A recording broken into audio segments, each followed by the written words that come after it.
Udara. Bareng Kak Vita dan... Halo teman-teman, kenalin nama aku Kak Timothy. Senang bisa beribadah bersama-sama dengan teman-teman dalam Sekolah Minggu di Udara. Yeay. Kita hari ini mau ngapain nih Kak Vita? Hari ini pokoknya kita mau seru-seruan bareng Kak. Pasti seru nggak sih? Iya, kita mau memuji Tuhan bersama, kita mau mendengarkan firman Tuhan sama-sama, kita juga mau melakukan aktivitas sama-sama. Wih, pasti seru banget. Seru banget. Teman-teman udah pada siap belum? Pasti sudah siap ya? Oke, kalau Oke. gitu kita mulai aja nggak sih Kak Vita? Iya, kita mulai di dalam doa. Kak Timothy berdoa ya. Oh, aku yang berdoa ya? Iya. Oke, nggak apa-apa. Mari teman-teman kita bersatu di dalam doa. Tuhan Yesus yang baik, terima kasih untuk hari ini. Kami sekarang telah berkumpul untuk beribadah bersama-sama Tuhan di Sekolah Minggu di Udara ini. Tuhan berkati ibadah kami dari awal, pertengahan, hingga akhirnya, agar kami dapat mengikuti ibadah dengan baik, dan kami dapat memetik apa hikmat yang dapat kami dapatkan dari firman Tuhan yang akan kami dengarkan nantinya juga. Terima kasih Tuhan, kami sudah siap juga untuk memuji nama-Mu. Tuhan berkati ibadah kami pada hari ini. Hanya dalam nama Tuhan Yesus kami telah berdoa dan mengucap syukur. Haleluya, puji Tuhan. Amin. Amin. Nah, sekarang kita mau memuji Tuhan. Semangat ya nyanyinya. Semangat teman-teman. Oke. Teman-teman, kita mau memuji Tuhan ya. Ayo nyanyikan pujian ini dengan penuh semangat. 9 buah roh.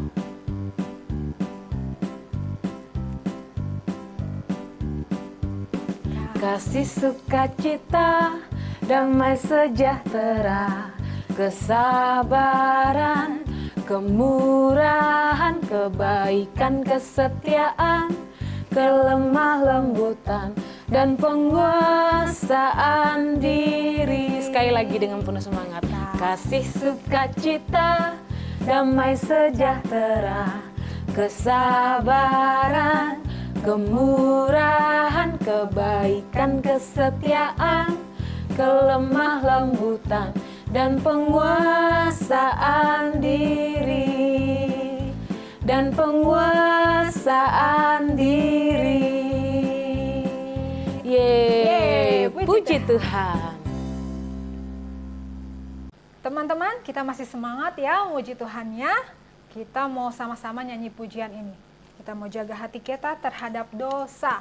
Kita mau takut akan Tuhan senantiasa.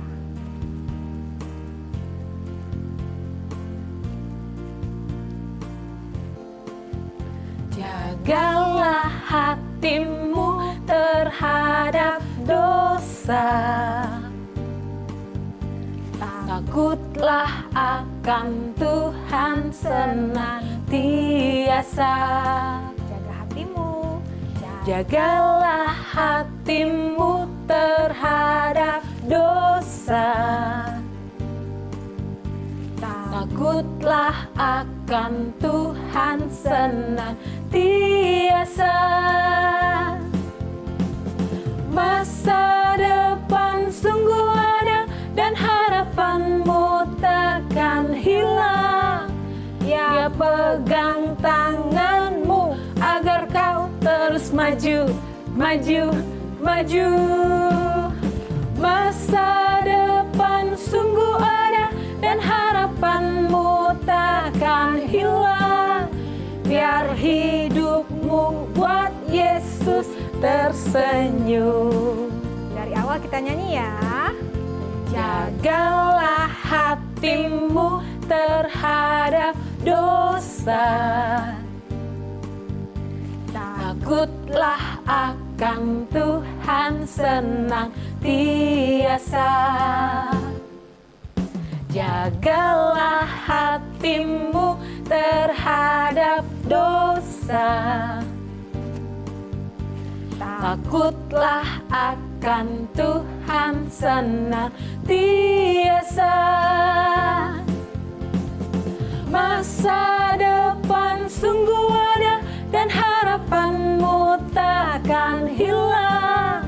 Ya, pegang tanganmu agar kau terus maju, maju, maju. Masa depan. Masa depan sungguh ada dan harapanmu takkan hilang. Biar hidupmu hidupmu buat Yesus tersenyum. Biar hidupmu, biar hidupmu buat Yesus tersenyum. sekali lagi. Biar hidupmu buat Yesus tersenyum. Yeay, puji Tuhan. Puji Tuhan.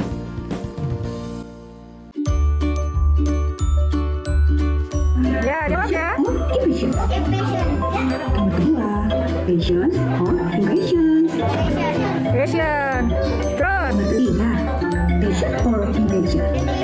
passion. Patient or impatient. Yang kelima, patient or impatient ya. Yang pertama, patient or impatient. Yang kedua, patience or impatience. Yang ketiga, patient or impatient. Yang keempat, patient or impatient. Yang kelima, patient or impatient ya. Segera gunakan jawabannya. Yes or no?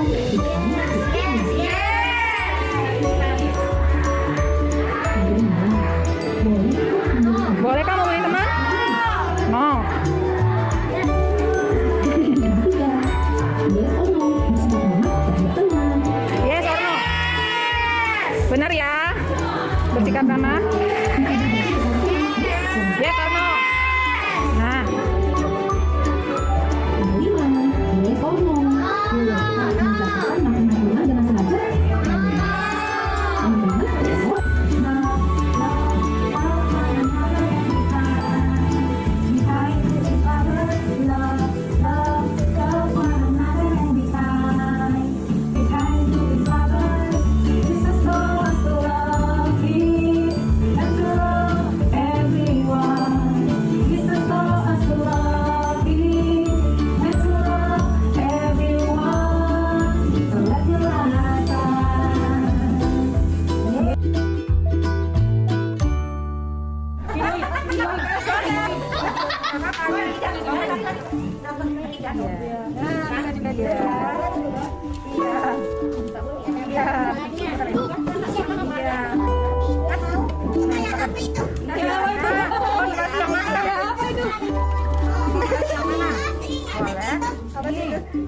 itu kue.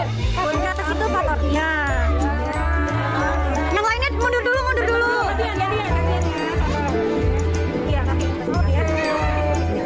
Mana lihat? Boleh. Yang tengah pator, lihat sini. Lihat sini. Oke.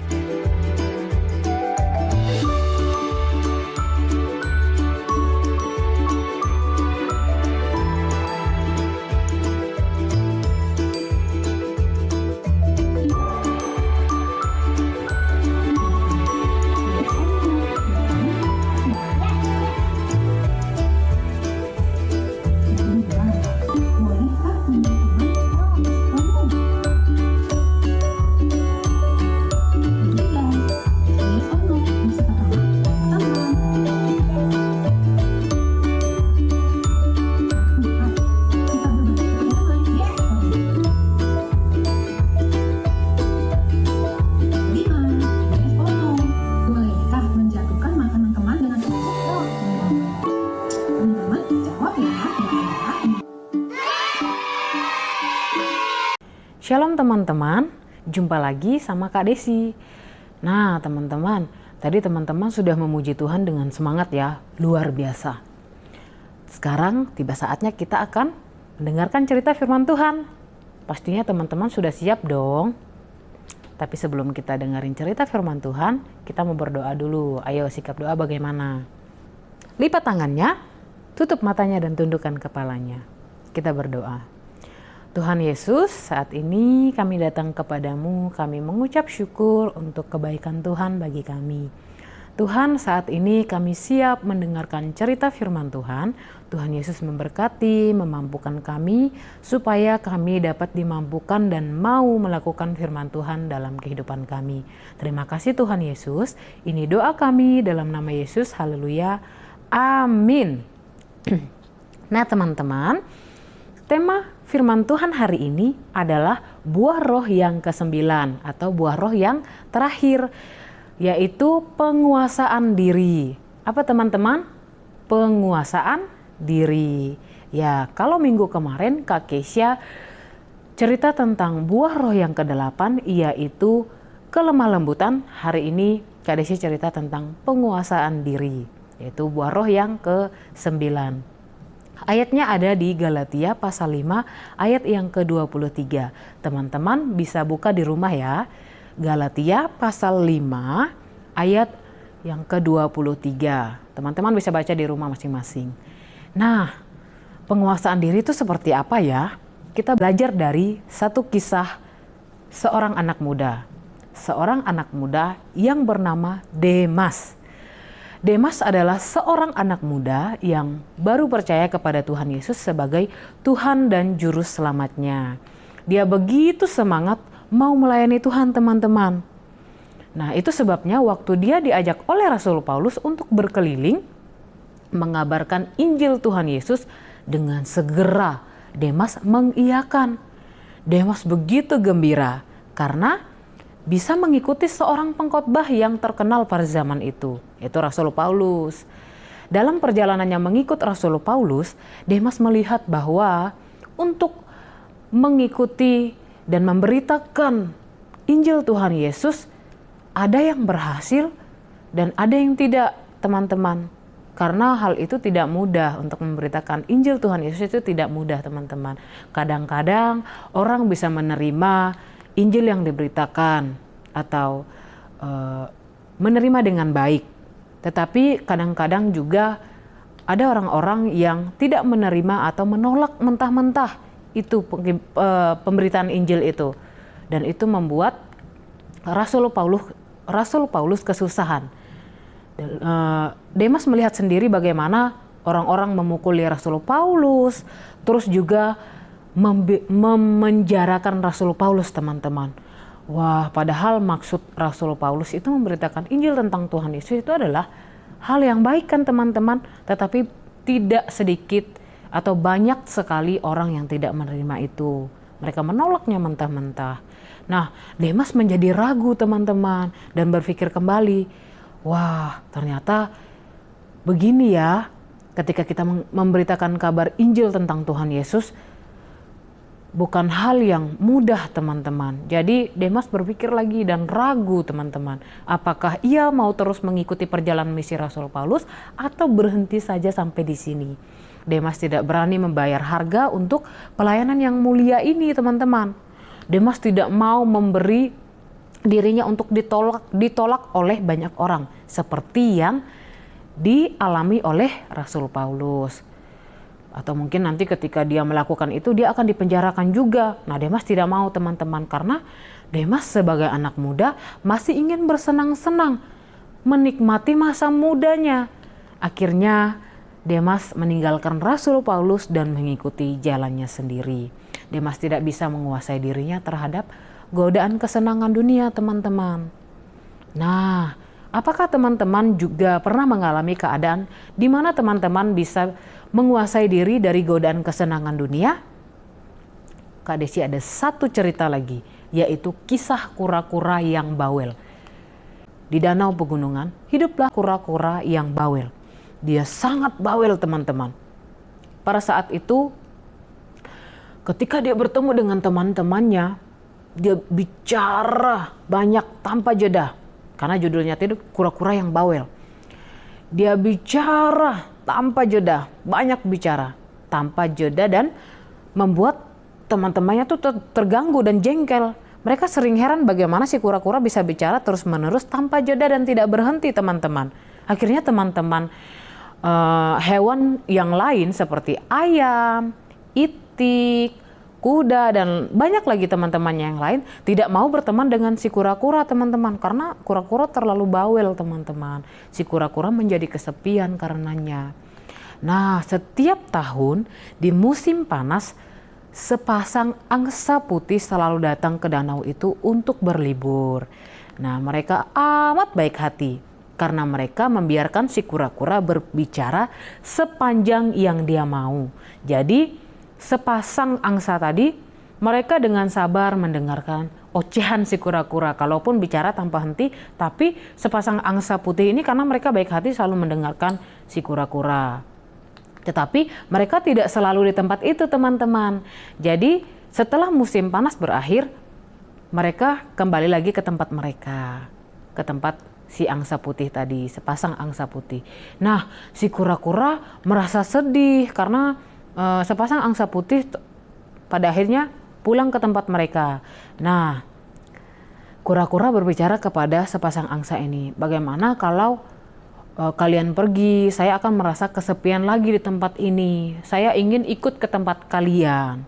Nah, karena sepasang angsa itu merasa kasihan pada si kura-kura, karena itu mereka mengiyakan permintaan si kura-kura. Mereka membawa kura-kura dengan cara mereka terbang, teman-teman.